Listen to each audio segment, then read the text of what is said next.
So அரசு மிக மிக மிக கவனமாக இருக்க வேண்டும், உளவுத்துறை கவனமாக இருக்க வேண்டும். உள்ளே கம்யூனல் டிவிஷன்னே தனியாக உளவுத்துறையில் பிரிவு ஒன்று இருக்குது. இந்த மத அடிப்படைவாதத்தை கண்காணிப்பதற்கென்று ஒரு எஸ்பி தலைமையில் ஒரு உளவு பிரிவு இருக்குது. பலருக்கு தெரியாது, அது உளவுத்துறைன்னு சொல்லிட்டு இருக்கோம். இதுக்குன்னு தனியாக ஒரு விங் இருக்குது. அவங்களுக்கு வேலை இந்த பொலிட்டிக்கல் இன்டெலிஜென்ஸு இதெல்லாம் பார்க்குறது இல்லை. இந்த நாங்கள் மாவோயிஸ்ட் இதெல்லாம் பார்க்குறதுக்கு கியூ பிரிவு இருக்குது. இது மத அடிப்படைவாதம், மத பதற்றம் இது போன்ற விவகாரங்களை கண்காணிப்பதற்கென்றே இருக்கிறது. இதை தாண்டி சாதாரண உளவுத்துறையினர், மற்ற காவல்துறையினரும் இதை கண்காணிக்க வேண்டும். சரிங்களா? ஸோ ஒரு காமன் சென்ஸ்.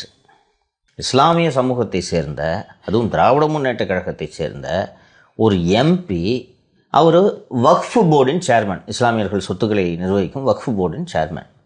ஏதோ பிரச்சனை அங்கே நடக்குது. இந்த நேரத்தில் இவர் அங்கே போனாருன்னா பிரச்சனைன்னு சொல்லும்போது ஓவர் தி ஃபோனு உளவுத்துறையோ அரசோ இதை நிறுத்தியிருக்கலாம்.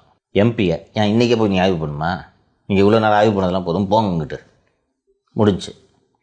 அவர் போகிறாரு, போய் அங்கேயே அமர்ந்து அசைவ உணவு சாப்பிட்டார்.